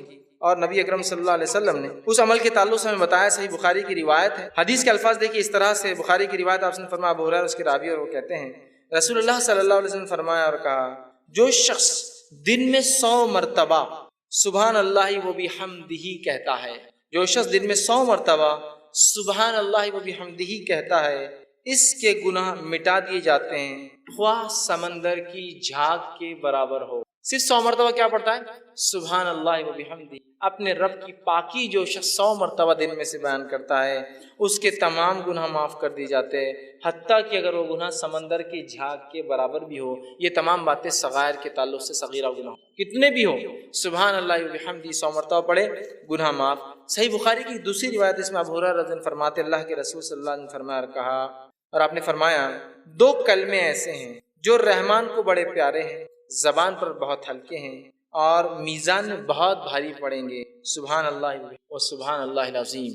تو یہاں پہلی روایت میں کہا سبحان اللہ و، جو شخص 100 مرتبہ پڑھتا ہے، اگر اس کی برائیاں گناہ سمندر کے جھاگ کے برابر بھی ہو تو یہ اس کو مٹا دیتا۔ تو ہم کوشش کریں کثرت سے اس ذکر کو کریں۔ 100 مرتبہ میں سمجھتا ہوں بہت آسان ہے، ہر نماز کے 20 باندھ لے تو 100 ہو جاتے، 500 مرتبہ، بہرحال کوئی چاہے تو ایک ساتھ بھی پڑھ سکتا ہے۔ اسی طرح جو ہے 14واں وہ عمل 14 جو ہے وہ عمل جس سے کرنے سے گناہ مٹ جاتے ہیں، اس عمل کے تعلق سے آپ نے فرمایا، اور وہ عمل ہے جسے 100 گناہ معاف ہو جاتے ہیں، 100 سنس معاف ہو جاتے ہیں۔ وہ کیا ہے؟ ابو ہریرہ رضی اللہ عنہ فرماتے، صحیح بخاری کی روایت، آپ نے فرمایا اور کہا، جو شخص لا الہ الا اللہ وحدہ لا شریک لہ لہ الملک ولہ الحمد وہو علی کل شیء قدیر، ایک دن میں 100 بار کہتا ہے لا الہ الا اللہ وحدہ لا شریک لہ لہ الملک ولہ الحمد وہو علی کل شیء قدیر، عام زبان میں اس کو چوتھا کلمہ بولتے ہیں۔ جو شخص اس کو 100 مرتبہ پڑھتا ہے تو آپ نے فرمایا اس کا ثواب کیا ہے؟ 10 گردن آزاد کرنے کا ثواب، 10 غلاموں کا آزاد کرنے کا ثواب، 100 نیکیاں لکھی جاتی، 100 اس کے بارے میں جو ہے جس کو کہیں گے گڈ ڈیڈز لکھے جاتے ہیں، نیکیاں لکھی جاتی ہیں۔ پھر فرمایا اس کی 100 نیکیاں لکھی جاتی ہے اور 100 برائیاں اس کی مٹا دی جاتی ہے، اور شیطان کے وسوسوں سے، شکنجے سے، اس کے جو ہے بہکانے سے، پھسلانے سے وہ شخص جو ہے شام تک محفوظ رہتا ہے۔ جب سے پڑھا صبح سے لے کر شام تک محفوظ رہتا ہے۔ دیکھیے کتنا آسان کلمہ ہے، اس کلمے کو جو 100 مرتبہ 10 غلام آزاد کرنے کا ثواب، 100 نیکیاں لکھ دی جاتی ہے، 100 برائیاں مٹ جاتی ہے، اور اس صبح سے لے کر شام تک شیطانی پورے حملوں سے وہ اپنے نفس کو محفوظ کر لیتا ہے۔ تو ہم کوشش کریں کثرت سے جو ہے اس کلمے کو پڑھیں، بہت آسان ہے۔ اسی طرح 15واں عمل جس کے پڑھنے سے جو ہے گناہ معاف ہوتے، جو حدیث میں آتا ہے، وہ یہ ہے نماز کے بعد تسبیحات کا کہنا۔ نماز کے تسبیحات کا کہنا، صحیح مسلم کی روایت ہے، آپ صلی اللہ علیہ وسلم فرمایا اور کہا، جو شخص ہر نماز کے 33 مرتبہ سبحان اللہ، 33 مرتبہ الحمدللہ اور 33 مرتبہ اللہ اکبر کہتا ہے، جو کہ 99 ہوتے ہیں، اور پھر 100 کہتا ہے، مطلب 100ویں بار کہتا ہے لا الہ الا اللہ وحدہ لا شریک لہ لہ الملک ولہ الحمد وہو علی کل شیء قدیر، وہ پچھلا کلمہ جو تھا، تو آپ نے فرمایا کہ اس کی جو ہے ساری خطائیں معاف کر دی جائیں گی، اگرچہ سمندر کے جھاگ کے برابر کیوں نہ ہو، پورے اس کے گناہ معاف کر دیا جاتا ہے، چاہے سمندر کے جھاگ کے برابر کیوں نہ ہو۔ کتنا آسان ہے نا، 33 مرتبہ سبحان اللہ، 33 مرتبہ الحمدللہ، 33 مرتبہ اللہ اکبر، آخر میں کہنا ہے لا الہ الا اللہ وحدہ لا شریک لہ لہ الملک ولہ الحمد وہو علی کل شیء قدیر۔ اور رسول اکرم صلی اللہ علیہ وسلم ہر نماز کے بعد یہ کیا کرتے تھے، آپ کا یہ معمول تھا، یاد رکھیں، عادت شریفہ تھی کہ ہر نماز کے بعد یہ ذکر و اذکار اور بھی ہے، لیکن اس میں یہ بھی شامل آپ ہمیشہ کیا کریں، ہم بھی کوشش کریں کہ ہر نماز کے بعد معمول بنا لیں کہ ہم ان تسبیحات کو جو ہے پڑھیں۔ 16واں وہ عمل جس سے کرنے سے گناہ معاف ہونے کی جو بشارت دی گئی بات بتائے کہ وہ یہ نیک لوگوں کی مجلس میں بیٹھنا، اللہ کا ذکر جہاں ہو رہا ہے اس مجلس میں بیٹھنا، یہ ہے اس کا ثواب یہ ہے کہ اس سے بھی پچھلے گناہ معاف کر دی جاتے ہیں، انسان کی مغفرت کر دی جاتی ہے۔ صحیح مسلم کی روایت ہے، بہت لمبی حدیث، ابو ہریرہ رضی اللہ عنہ اس حدیث کے راوی ہے۔ اس حدیث کے اندر ہے کہ فرشتے جو ایسی مجلسوں کو ڈھونڈتے رہتے ہیں جہاں اللہ کا ذکر ہوتا ہے، جب وہ ایسی مجلسوں کو پا لیتے تو ایک دوسرے کو اشارہ کرتے ہیں کہ ویسی مجلس مل گئی جہاں اللہ کا ذکر ہو رہا ہے، اور پھر سارے فرشتے آ جاتے ہیں اور وہ فرشتے جمتے جاتے ہیں حتیٰ کہ جو ہے بہت اوپر تک، جو آسمان تک جو فرشتے جو قطار در قطار جو جم جاتے ہیں، اور جو ہے اس کے بارے میں پھر جو ہے اللہ رب العزت ان سے پوچھتا ہے، حالانکہ اللہ کو پتہ ہوتا ہے کیا ہے، تو اللہ پوچھتا ہے کہ میرے بندوں کو کیسے پایا، وہ کیا کر رہے تھے؟ تو کہا اللہ وہ جو ہے تجھ سے جنت کا سوال کر رہے تھے، اور کیا کس چیز سے پناہ مانگ رہے تھے؟ اے اللہ وہ تیرے بندے جو جمع تھے وہ جہنم سے پناہ مانگ رہے تھے۔ تو اللہ رب العزت فرشتوں کو گواہ بنا کر کہتا ہے، اے فرشتوں تم اس چیز پہ گواہ رہنا کہ میں نے ان بندوں کو جو ہے بخش دیا ہے، ان کو جو ہے معاف کر دیا۔ تو فرشتے کہتے ہیں اللہ اس مجلس میں ایک شخص ایسا تھا جو اپنے کام کے لیے آیا تھا اور آ کر بس آیا تھا یوں ہی بیٹھ گیا، تو اللہ رب العزت فرماتا ہے کہ یہ بندو میں نے اس کو بھی معاف کر دیا، اس لیے کہ ایسی مجلس میں بیٹھنے والا بے نصیب نہیں ہو سکتا، بد نصیب نہیں ہو سکتا۔ مطلب ان مجلسوں کے فضائل دیکھیں، جو اللہ کا ذکر ہوتا ہے، اور ہمارا معاملہ ہے کہ جو اللہ کا ذکر ہوتا ہے وہ مجلس سے بہت ہم کو کاٹا آتا آنکھ سے بیٹھنے سے بہت مشکل ہوتی ہے، ارے اب جاؤ بیٹھو۔ ہاں باقی دوسری مجلسوں میں تو بلا کر میسج کر کے گاڑی میں بٹھا کر اپنے طرف سے پیسہ خرچ کر لے جایا جاتا ہے، نہیں اللہ کے دین کی بات جہاں ہو رہی ہے، ارے نہیں وہ نہیں ہو رہا ہے۔ اور دین کی بات بھی سننے میں مزہ اور بد مزہ والا معاملہ چلتا ہے۔ جمعے کا خطبہ سننے میں بہت مزہ آ گیا، آج بہت مزہ آ گیا، یہ کیسا مزہ آتا ہے میرے کو سمجھ میں نہیں آتا۔ دین کی بات سیکھنا ہے مزہ، اور بہت مزہ آ گیا آج، ارے وہ وہاں مزہ نہیں آتا، وہ مقرر رہے کرے بہت مزہ آتا، ارے انہوں نے مزہ نہیں آتا۔ دین کی بات سیکھنا، اس مجلس کے فضائل تو سنیے، یہ نہیں کہا کہ وہاں بہت اچھا مقرر ہے، بہت مزے والی باتیں کر رہا ہے، تم کو ساری مجلس کا تذکرہ جو اللہ کا ذکر ہو رہا ہے، چھوٹی ہو سکتی بڑی ہو سکتی۔ تو اللہ پوچھتا ہے، فرشتے ڈھونڈتے رہتے ایسی مجلسوں کو، جب پا لیتے دوسروں کو بلاتے، جمع ہو جاتے آسمان تک، اللہ کو حالانکہ سب پتہ ہے، پھر بھی اللہ پوچھتا ہے کیا، کہاں پایا، کیا کر رہے تھے، کیا مانگے؟ تو کہا اللہ جنت کا سوال کرتے ہیں۔ کس چیز سے بچنا چاہتے تھے؟ اللہ تجھ سے جہنم سے جو بچنا چاہتے ہیں۔ اللہ کہتا ہے فرشتوں گواہ رہنا میں نے معاف کر دیا۔ فرشتے کہتے ہیں اس مجلس میں ایسا انسان تھا جو یوں ہی آ کر بیٹھا تھا۔ اللہ نے کہا، اللہ سبحانہ وتعالیٰ فرماتا ہے یہ مجلس ایسی نہیں ہے جس میں بیٹھنے والا جو ہے بد نصیب ہو، مطلب وہ بھی اس کا فائدہ اٹھا لیتا ہے۔ اندازہ لگائیے اللہ کے ذکر کا کتنا بڑا فائدہ ہے۔ ہم کوشش کریں ایسے مجلسوں میں جائے اور اس کا اہتمام کریں کہ اللہ کا ذکر ہو، ورنہ ہمارے پاس جو مجلسیں ہوتی ہے دنیاوی بات، فالتو باتیں، اور پتہ نہیں کیا کیا مجلس سجتی، مجھے بہرحال بتانے کی ضرورت نہیں۔ کوئی حرام کاریوں کی مجلس سے سجا رہا ہے، کوئی برائیوں کی مجلس سے سجا رہا ہے، لوگوں کو دعوت دی جاتی ہے، اور جب دینی مجلسوں کا بات آتا ہے لوگوں کے آنکھ پہ کاٹے کھڑے ہو جاتے ہیں، اس لیے کہ وہاں بہت مشکل ہوتی ہے، بہرحال اس کو سمجھ نہیں۔ اسی طرح 17واں وہ گناہ، وہ عمل جس سے کرنے سے گناہ معاف ہوتے ہیں، وہ یہ ہے کہ گناہ کی بات فوراً اللہ کی طرف رجوع ہونا۔ گناہ ہوا اللہ کی طرف رجوع ہو جائے کہ اللہ مجھ سے یہ گناہ ہوا، اور توبہ کرنا فوراً یہ گناہوں کو معاف کر دیتا ہے۔ ابو ہریرہ رضی اللہ عنہ حدیث کے راوی، بخاری کی حدیث ہے، آپ صلی اللہ علیہ وسلم نے فرمایا کہا، حدیث کچھ اس طرح سے کہ نبی اکرم صلی اللہ علیہ وسلم سے جو ہے آپ نے فرمایا کہا، ایک بندہ ہے جو گناہ کرتا ہے اور گناہ کرنے کے بعد عرض کرتا ہے اللہ مجھ سے گناہ مجھے معاف کر دے۔ اللہ تعالیٰ کہتا ہے فرشتوں سے، اے فرشتوں میرا ایک بندہ ہے جسے معلوم اس کا ایک رب ہے، اور وہ اس کو معاف بھی کر سکتا ہے اور اس کو سزا بھی دے سکتا ہے اور میں نے اس کو جو ہے معاف کر دیا۔ پھر وہ بندہ دوسرا جو ہے ایک اور بار پھر خطا کرتا ہے، پھر وہ کہتا ہے اللہ مجھے معاف کر۔ اللہ کہتا ہے فرشتوں میرا ایک بندہ ہے جسے پتا ہے اس کا ایک رب ہے جو معاف بھی کرتا ہے اور گرفت بھی کر سکتا ہے، اور میں نے اس کو جو ہے معاف کر دیا۔ پھر وہ خطا کرتا ہے، پھر کہتا ہے اللہ مجھ سے گناہ ہوا۔ اللہ کہتا ہے فرشتوں میرا ایک بندہ ہے جو جانتا ہے اس کا ایک رب ہے جو معاف بھی کرتا ہے لیکن پکڑ بھی کرتا ہے، اگر وہ جانتا ہے کہ دونوں ہو سکتا ہے، تم گواہ رہنا اس نے مجھ سے 3 بار معافی مانگی اور میں نے اس کو جو بخش دیا اور اس کو معاف کر دیا۔ گناہ ہوتے ہی فوراً معافی مانگنا، لیکن میں نے شروعات میں بات واضح کر دی تھی، اس کا ہرگز معنی یہ نہیں کہ آپ گناہ کریں اس لیے کہ اب بتایا جا رہا ہے اتنے جلدی معاف ہو جاتے ہیں۔ جیسے بہت سارے لوگ ہوتے ہیں، لوگوں کو خوب تکلیفیں پہنچاتے ہیں، خوب اذیتیں دیتے ہیں، اور اس کے بعد کہاں چلے گئے وہ صاحب؟ حج کو چلے گئے۔ ایک صاحب مجھے بتانے لگے کہ میں ایک صاحب کے پاس گیا، وہ ایک سنستھا سوسائٹی چلاتے تھے، میں نے ان کو پیسہ دیا جاب کے لیے، وہ مجھے 5-6 سال ٹھگا دیا، کچھ جاب واب نہیں ملی۔ اس کے بعد میں ایک بار گیا اور کہا اب تو پیسے دے دو، اللہ تم کو معاف نہیں کرے گا۔ تو بولے میری معافی پہلے ہی ہو گئی۔ تو صاحب نے کہا ایسے کیسے؟ میں نے حج کر کے آ گیا نا۔ بولے تو جتوں کا پہلے لیا تھا حج کر کے آ گیا تو پورا کلیئر کر دیا، بولے پرانا اب میرے پہ نہیں رہا۔ تو اندازہ لگے گویا حج کو ہم نے ایک طریقہ بنایا گناہ کرنے کا، گناہ ہو جائے تو نیکیاں کرنے سے مٹ جاتے ہیں، لیکن اس کا ہرگز مطلب نہیں گناہ کرو اس لیے کہ نیکیاں پھر کرو تاکہ مٹا دو۔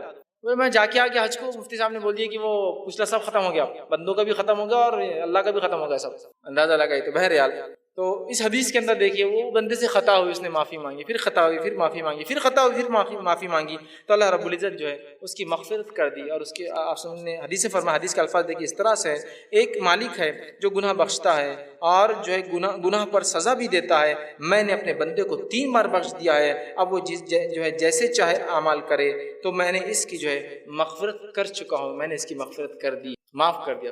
اس سے پتہ چلا جیسے ہی ہم سے گناہ ہو فوراً کیا کرنا چاہیے، اللہ سے گناہ کی معافی مانگنا چاہیے۔ یہ نہیں کہ گناہ ہو تو انتظار کرے، ہے نا، گناہ کرتے ہی معافی مانگ لے انسان، لیکن ہم جب گناہ کرتے ہیں تو جان کے کرتے گناہ ہے اور اس لیے معافی نہیں مانگتے کہ اگلی بار کرنا ہے، ابھی ختم تھوڑی ہوا، نہیں ابھی تو شروعات یہی، ابھی 1-2-4 سال ایسے ہی چلیں گا، اس کے بعد دیکھا جائے گا۔ تو گویا نیت بھی نہیں وہ معافی مانگنے کی، گناہ ہوا کہ وہ شخص معافی مانگ رہا ہے، اللہ بس خطا ہوگی مجھ سے، احساس ہے اس کو کہ میں غلط کام کر رہا ہوں، یا احساس ہے لیکن توبہ نہیں، کیوں؟ ابھی کنٹینیو کرنا ہے نا اس چیز کو۔ اور توبہ کی شرائط میں سے ایک شرط یہ بھی کہ اس کو عمل کو آئندہ نہ دہرائے، یہ نہیں کہ بس توبہ کر لی اور پھر وہ عمل جاری ہے، پھر وہ عمل جاری ہے، وہ شخص ایک غلطی کر رہا ہے توبہ کر رہا ہے، دوسری غلطی ہو رہی توبہ کر رہا ہے، تیسری غلطی ہو رہی توبہ کر رہا ہے رب سے فوراً۔ یہ طریقہ یاد رکھیں، تو ہمیں بھی چاہیے غلطی ہو فوراً توبہ کرنا۔ 18واں وہ عمل جو ملتا ہے جس سے کرنے سے انسان کی گناہ معاف ہوتے، وہ یہ ہے لوگوں سے جو ہے تکلیف کو دور کرنا، لوگوں سے تکلیف کو دور کرنا۔ صحیح مسلم کی روایت ہے، آپ صلی اللہ علیہ وسلم فرمایا، کہا ابو ہریرہ رضی اللہ عنہ حدیث کے راوی، حدیث کے الفاظ اس طرح سے آپ نے فرمایا، جو ایک شخص جو ہے راستے میں جا رہا تھا، اس نے راہ میں کانٹوں والی ایک شاخ دیکھی، کانٹوں والی ایک شاخ، جھاڑ کی جو ہوتی ہے کانٹوں والی ایک شاخ دیکھی، تو اسے راستے سے ہٹا دیا۔ اللہ تعالیٰ نے اس نیکی کی جو ہے اس کی قدردانی کے بدلے اس کو بخش دیا، اس کی مغفرت کر دی۔ کس کے بدلے میں؟ راستے سے ایک کانٹے دار شاخ ہٹانے کی وجہ سے ایک انسان کی اللہ نے کیا کی؟ مغفرت کر دی، صرف کانٹے دار شاخ۔ صحیح مسلم کی ایک دوسری روایت ہے، اس کے الفاظ اس طرح سے ہے کہ ابو ہریرہ رضی اللہ عنہ فرمایا کہ اللہ کے رسول صلی اللہ علیہ وسلم نے فرمایا، کہا جنت میں ایک شخص کو میں نے دیکھا جو ہے گھوم اور پھر رہا تھا، گھومتے پھرتے دیکھا۔ جب پوچھا گیا کہ جنت میں کیسے اور کیسے گھوم پھر رہا ہے، تو بتایا گیا کہ اس نے ایک درخت تھا، جھاڑ تھا جو راستے میں تکلیف دے رہا تھا، اس شخص نے اس جھاڑ کو کاٹ دیا جو لوگوں کو تکلیف دے رہا تھا، اللہ نے اس کے بدلے جو ہے اس کی مغفرت کر دی اور اس پر رحم کر دیا اور اس کو معاف کر دیا۔ راستے سے ایک جھاڑ کو جو تکلیف دے رہا تھا ہٹا دیا۔ اس سے پتہ چلتا ہے کہ تکلیف کو راستے سے ہٹانا، لوگوں کو تکلیف دینے والی چیزوں کو ہٹانے سے کیا ہوتی ہے؟ اللہ ہمارے گناہوں کو معاف کرتا ہے، ہماری مغفرت۔ اب اللہ ہم پر رحم کرے، ہم راستے میں تکلیف دہ چیز جاننے کو اپنا مقصد حیات سمجھنے لگ گئے، ہے نا۔ اچھا خاصا روڈ ایک جھاڑ لگا دو، بولے جھاڑ لگائیں گے تو پھر دکان کا ٹپ آگے کر دیں گے، پھر کمرے کو آگے بڑھا لیں گے، پھر سب آگے بڑھ جاتا ہے، پھر اگلے 2-4-10-12 سال کے ایک اور جھاڑ آگے لگا دو، پھر اس کو کیج بنا دو، پھر اس تک ایک دیوار، پھر گھر تھا 10 فٹ پیچھے اور ابھی 12 فٹ روڈ پہ آ گیا، دھیرے دھیرے جھاڑ لگاتے جاؤ، گھر آگے بڑھاتے جاؤ۔ اس شخص نے ایک جھاڑ جو راستے میں تکلیف دے رہا تھا کاٹ دیا۔ عام اعتبار سے جھاڑ نہیں کاٹنا چاہیے، یاد رکھیے، بلا وجہ، لیکن ضرورت تھی۔ ایک شخص نے کانٹے دار جو ہے چھڑی جو راستے میں پڑی تھی ہٹا دی، جو لوگوں کو چبھ رہی تھی۔ آج ہم لوگوں کے راستے بند کرنے کانٹے لگا دیتے ہیں، بہت لوگ جا رہے ہیں، یہاں سے راستہ ذرا بند کرنا پڑے گا۔ یہ الگ بات ہے کسی کی زمین جائیداد ہو اور لوگ اس میں گھس رہے ہوں تو آپ روک سکتے ہیں، لیکن لوگ رکا رہے نہیں، یہ راستے کو اپن ختم کر دیں گے، تھوڑی دیر اپنے گھر کو اپن ادھر سے بند کر کے پورا لے لیں گے، ایریا لگا دو کانٹے۔ لوگوں نے لانا نہیں ہوتا ہے نا، گلی جہاں جا کے ختم ہوتی ہے، جس کا آخری گھر ہے وہ ادھر کا بھی لینا شروع کر دیتا ہے، دھیرے دھیرے کچرا، کانٹے، غلاظت اور ایریا کیپچر۔ آپ نہیں کر سکتے کوئی راستے کو بند، یاد رکھیے، کسی بھی قسم کا ہو، کتنا ہی چھوٹا اور بڑا ہو، یاد رکھیے کھلا رکھنا ہے راستوں کو، ہم کو یاد رکھیے۔ تو راستے کو اس نے ہٹا دیا۔ انسانوں سے تکلیف دہ چیز ہٹانے سے بھی اللہ رب العزت مغفرت کرتا ہے اور معاف کرتا ہے، گناہ ہمارے معاف ہوتے۔ تو ہم کوشش کریں ہم سے کسی کو تکلیف نہ ہو اور ہم راستے سے تکلیف کو ہٹانے والے بنیں، اس لیے کہ یہ ہمارے ایمان کا حصہ ہے۔ نبی اکرم صلی اللہ علیہ وسلم نے فرمایا ایمان کی 70 سے زیادہ 77 کے قریب شاخیں ہیں، اس میں سب سے افضل شاخ لا الہ الا اللہ ہے، اور سب سے نچلی جو ہے وہ ہے راستے سے تکلیف دہ چیز کو ہٹانا۔ تو یہ ہمارے ایمان کا بھی حصہ ہے۔ ہماری گاڑیاں کہاں پارک ہو رہی ہے، ہماری چیزیں جو ہم رکھ رہے ہیں تو اس سے کیا کسی کو تکلیف ہو رہی ہے، نہیں ہو رہی ہے، بہت سوچنا پڑے گا آپ کو، اس لیے کہ راستے سے تکلیف دہ چیز ہٹانا ہمارا طریقہ ہے، راستے میں تکلیف پیدا کرنا یہ مومن کا شیوار طریقہ۔ 19واں وہ عمل جس سے کرنے سے گناہ معاف ہوتے ہیں جو حدیث میں آتا ہے وہ یہ ہے، جو ہے کوئی تکلیف آنے پر صبر کرنا۔ ایک تو دوسروں کو تکلیف نہیں دینا، اور ایک اپنے پہ تکلیف آئے تو صبر کرنا، یہ بھی جو ہے نیکیاں دیتا ہے، یاد رکھیں گناہوں کو معاف کرتا ہے۔ نبی اکرم صلی اللہ علیہ وسلم نے فرمایا، صحیح مسلم کی روایت ہے، عبداللہ بن مسعود رضی اللہ عنہ اس کے راوی اور کہتے ہیں کہ ایک دن رسول اللہ صلی اللہ علیہ وسلم کے جو ہے پاس میں گیا، آپ جو ہے بخار میں مبتلا تھے، میں نے آپ کے جسم مبارک پہ ہاتھ رکھے تو آپ کو بہت شدید بخار تھا۔ آپ صلی اللہ علیہ وسلم کے تعلق سے میں نے سوال کیا کہ اللہ کے رسول آپ کو تو بہت زیادہ بخار ہے، تو آپ صلی اللہ علیہ وسلم نے فرمایا مجھے 2 آدمیوں کے برابر بخار آتا ہے، مطلب اتنا بخار آپ کو آتا تھا جتنا 2 آدمیوں کا آتا ہے، مجھے 2 آدمیوں کے برابر بخار آتا ہے، ٹھیک ہے۔ تو عبداللہ ابن مسعود رضی اللہ عنہ فرماتے تو آپ کو اجر بھی دوہرا ہوگا؟ تو کہا مجھے اجر بھی اس کی وجہ سے دوہرا ملتا ہے۔ پھر فرمایا کہ کوئی ایسا مسلمان نہیں جس کو تکلیف پہنچے، بیماری ہو، کوئی تکلیف ہو، مگر اللہ تعالیٰ اس کے بدلے میں اس کے گناہ معاف کر دیتا ہے، جیسے ایک سوکھے درخت سے اس کے پتے جھڑ جاتے ویسے اس کے گناہ جھڑ جاتے۔ دوسری ایک حدیث کے اندر الفاظ اس طرح سے مسلم کی روایت ہے، جابر بن عبداللہ رضی اللہ عنہ بیان کرتے ہیں کہ اللہ کے رسول صلی اللہ علیہ وسلم جو ہے مسیب جو ہے رضی اللہ عنہ ایک صحابیہ تھے، ٹھیک، ان کی ہاں گئے، ان کو بخار آیا ہوا تھا، تو انہوں نے بخار کو برا بلا کہا، بخار کو، تو اللہ کے رسول صلی اللہ علیہ وسلم نے فرمایا کہا کہ بخار کو برا بلا مت کہو، یہ تو ابن آدم کے گناہ مٹا دیتا ہے اور آدم کے بیٹے کی خطاؤں کو یوں دور کر دیتا ہے جیسا بھٹی سے میل کچل نکل جاتا ہے نا، ویسے ہی جب انسان بخار میں ہوتا ہے تو اس کے سنس، اس کے گناہ، اس کے بیڈ ڈیڈز اس طرح دھل کے نکل جاتے ہیں، جیسے جو ہے میل کچل جو ہے لوہے سے گرم کرتے ہیں نا، تپاتے ہیں تو نکل جاتا ہے، اس طرح سے۔ تو بخار آنا، تکلیف ہونا، بیماری آنا، اس سے بھی مومن کو جو ہے نیکیاں ملتی ہے اور اس کے گناہ جو ہے معاف ہوتے ہیں، یاد رکھیے اس بات کو بھی ہم سمجھیں۔ اور جب ہمیں کوئی تکلیف آئے اس تکلیف پہ ہم جو ہے صبر کرنے کی کوشش کریں۔ اس تعلق سے بہت ساری باتیں بہرحال صبر کے تعلق سے آپ پہلے بھی سن چکے۔ 20واں وہ عمل جسے کرنے سے گناہ معاف ہوتے ہیں، روایتوں میں آتا ہے، وہ یہ ہے کہ اللہ تعالیٰ کی رضا کے لیے حج یا عمرہ کرنا، اللہ تعالیٰ کی رضا کے لیے حج یا عمرہ کرنا۔ صحیح مسلم کی روایت ہے، آپ صلی اللہ علیہ وسلم فرماتے ہیں، ابو ہریرہ رضی اللہ عنہ حدیث کے راوی، انہوں نے کہا کہ اللہ کے رسول صلی اللہ علیہ وسلم نے فرمایا، جو کوئی اس گھر مطلب بیت اللہ میں آیا، نہ اس میں شہوت رانی کی باتیں، نہ اس میں کوئی ایسا عمل کیا جو حج کو خراب کرتا ہے، اور نہ ہی جو ہے شہوت رانی کی باتیں کی، نہ گناہ کیا، تو حج کے بعد یہ ایسا پلٹتا ہے اپنے گھر جیسے اس کی ماں کے پیٹ سے ابھی اس نے جنم لیا۔ اور ظاہر سی بات ہے، انسان جب ماں کی پیٹ سے پیدا ہوتا ہے تو وہ سن لیس ہوتا ہے، بغیر گناہوں کے ہوتا ہے۔ تو اللہ تعالیٰ کی رضا کے لیے حج اور عمرہ کرنے سے کیا ہوتا ہے؟ اس کے سارے گناہ انسان کے معاف ہو جاتے ہیں، لیکن یہ خالص اللہ تعالیٰ کے لیے کیا گیا حج اور عمرہ۔ اور ایک روایت میں الفاظ صحیح مسلم کی اس طرح سے ہے، جس کے ابو ہریرہ رضی اللہ عنہ راوی وہ فرماتے ہیں، اللہ کے رسول صلی اللہ علیہ وسلم نے فرمایا، ایک عمرہ دوسرے عمرے تک کے درمیان کے تمام لرزشوں کا کفارہ بن جاتا ہے۔ ایک عمرے سے دوسرا عمرہ جب انسان کرتا ہے تو بیچ کے تمام گناہوں کی لرزشوں کا یہ کفارہ بن جاتا ہے۔ تو حج اور عمرہ اللہ کے لیے ہم خالص کریں، یہ گناہوں کے مٹانے کا سبب بنتا ہے۔ اللہ ہم پر رحم کرے، ہم نے اپنی عبادتوں کو دکھاوا اور ریا کا ایک ذریعہ بنا دیا۔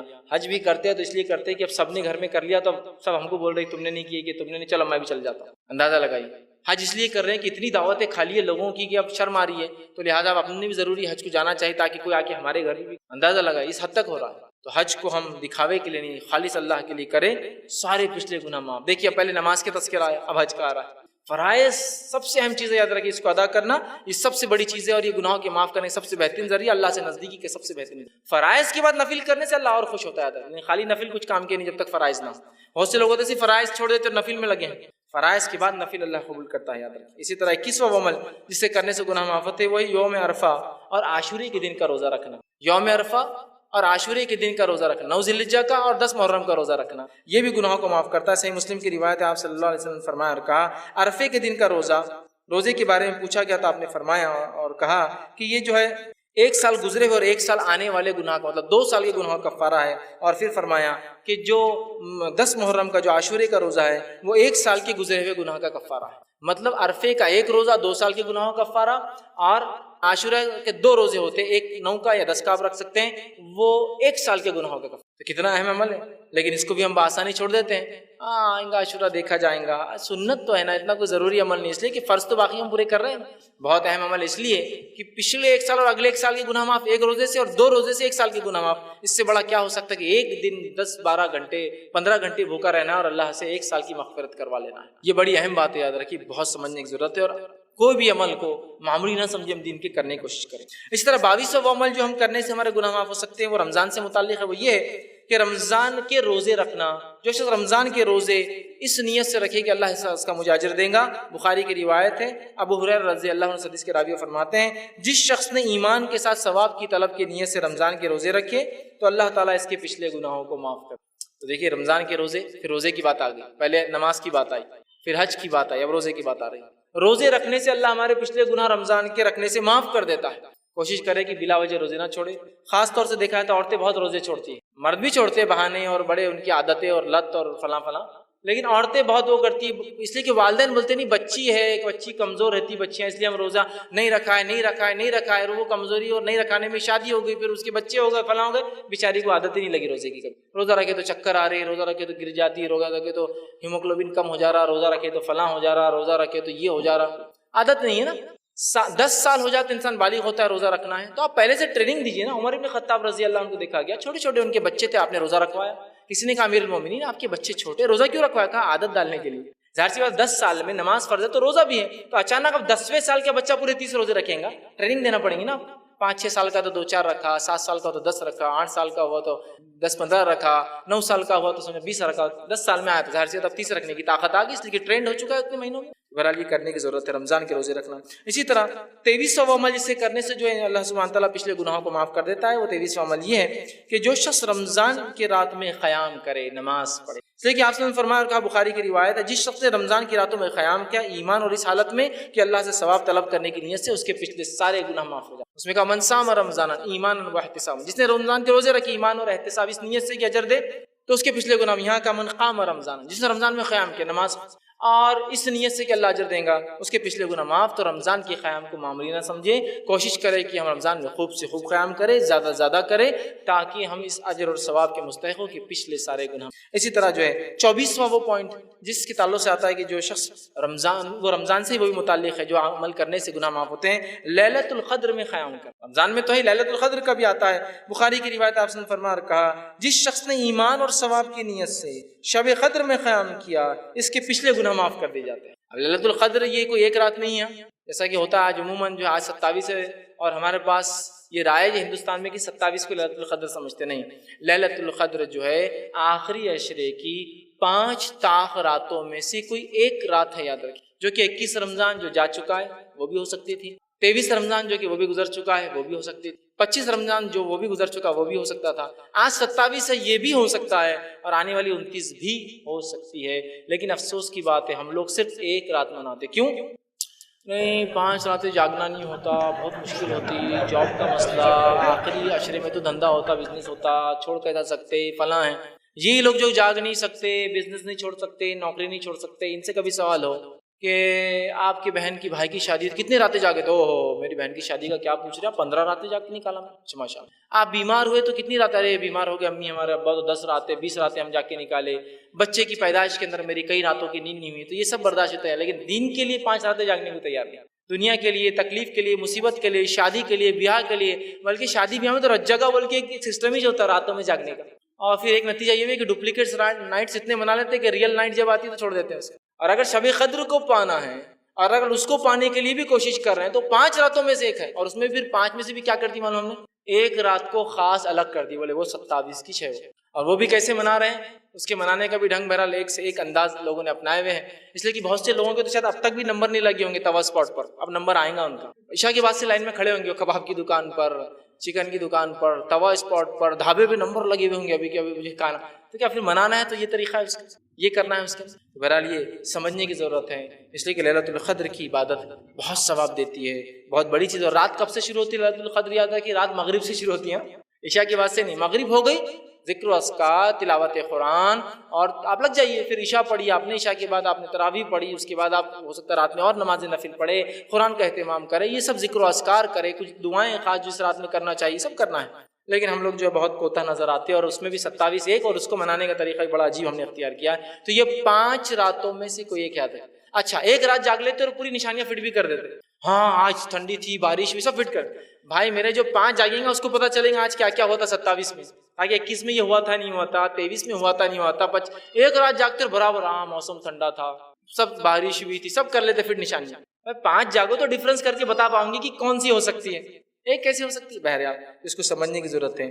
25 اور آخری عمل جو انسان کرنے سے جو ہے اس کے گناہ معاف ہوتے ہیں، روایت میں آتا ہے وہ یہ ہے، صحیح مسلم کی روایت ہے، جو شخص اللہ کی راہ میں ہجرت کرے اس کے پچھلے سارے گناہ معاف ہو جاتے ہیں۔ اللہ کے راہ میں ہجرت کرنا، ہجرت سمجھتے ہیں اللہ کے راہ میں ہجرت بولے تو یہ نہیں کہ میں یہ شہر سے وہ شہر جا کے بزنس کے لیے جائے۔ ہجرت مانا ایک بستی اور شہر میں جب آپ کو اسلام پر عمل نہ کرنے دیے جائے، اس بستی اور شہر کو آپ چھوڑ کے دوسرے ایریا میں جائے، جیسا اللہ کے رسول صلی اللہ علیہ وسلم صحابہ جو ہے مکے میں جب عمل نہ کرنے دیا تو کچھ لوگ حبش گئے اور اس کے بعد جو ہے مدینہ میں، یہ ہجرت دین پر عمل نہ کرنے، جو شخص اللہ کے لیے ہجرت کرے، چونکہ ہجرت بہت تکلیف دہ چیز ہوتی ہے، یاد رکھیے اپنی زمین، اپنے ملک، اپنے شہر، اپنی بستی، اپنے آبائی مکان کو چھوڑنا کوئی مذاق نہیں، بہت اجر ہے اس کے اوپر، تو وہ کیا۔ اور آخری پوائنٹ جو 26واں میں نے آپ سے کہا تھا، لیکن وہ ایک ایسا پوائنٹ ہے جو اس شخص کے لیے ہے جو مسلمان نہیں، اس کے لیے ہے وہ شخص کہ اگر وہ بھی یہ کام کرتا ہے تو اس کے پچھلے گناہ معاف ہو جائیں گے۔ وہ صحیح مسلم کی ہی روایت ہے، آپ صلی اللہ علیہ وسلم کے پاس جو ایک صحابی آئے، انہوں نے اسلام قبول کیا، ایمان قبول کرنے کے بعد کہا اللہ کے رسول صلی اللہ علیہ وسلم، اپنے حقیقی رب کو پہچانا اور اس پر ایمان لائے۔ کہ اللہ کے رسول صلی اللہ علیہ وسلم، جب میں کفر کی حالت میں تھا 3 بیٹیوں کو دفنایا ہے میں نے، کیا میرا یہ گناہ معاف ہوگا؟ اور ایک دوسرے روایت میں جب خالد بن ولید رضی اللہ عنہ ایمان لائے تو انہوں نے جب ایمان لایا اللہ کے رسول صلی اللہ علیہ وسلم کے ہاتھ میں بیعت کیا تو کہا اللہ کے رسول، کہ اللہ میرے پچھلے گناہ معاف کریں گا جو میں نے اسلام کے خلاف جنگیں لڑی ہیں اور صحابہ کو مارا تھا، آپ نے شہید کیا تھا، کیا اللہ معاف کریں گا؟ تو اللہ کے رسول صلی اللہ علیہ وسلم نے اس شخص کو، خالد بن ولید کو فرمایا تھا کہ اسلام لانے سے پچھلے سارے گناہ معاف ہو، اس میں حقوق اللہ بھی، ظاہر سی بات ہے ایمان والا نہیں تھا، اور حقوق العباد بھی معاف ہے، چونکہ اس نے 3 بیٹیوں کو دفنائے تھے صحابی۔ خالد بن ولید نے صحابہ کو شہید، لیکن اس کے بعد یہ معافی ہے۔ تو گویا یہ غیر مسلم کے لیے ہوتا ہے کہ اگر وہ سچے دل سے ایمان لاتا، اپنے رب پر خالص کر لیتا ہے اور اپنے پالن کرتا کو، اپنے بنانے والے کو، اپنے پیدا کرنے والے کو پہچان کر اس کے اوپر آستھا، اس کے اوپر ایمان لاتا ہے، اس کے اوپر فیتھ کرتا ہے، اس پر بلیف لا لیتا ہے، تو اس کے بھی پچھلے سارے گناہ معاف ہو جاتے ہیں، اللہ سب معاف کر دیتا ہے، اور ایک نئی زندگی اس کے اس دن سے چالو ہوتی ہے جس دن اس نے اسلام لیا۔ تو بہرحال یہ 26واں لیکن ایک الگ پوائنٹ تھا جو ایک غیر مسلم کے لیے لاگو ہوتا ہے، وہ کیسے اپنی معافی کروائے، کیسے اپنے گناہوں کی زندگی سے نکل کر، اس دلدل سے نکل کر وہ آخرت میں سکسیس کو اٹینڈ کرے، آخرت میں وہ جہنم سے بچ کے جنت کا مستحق ہو۔ وہ یہ ہے کہ وہ خالص دل سے اپنے بنانے والے پر ایمان لائے اور اس کے آخرت محمد صلی اللہ علیہ وسلم پر ایمان لائے، تو بہرحال اس کی مغفرت ہے، اس کے بھی سارے گناہ معاف ہو جاتے ہیں۔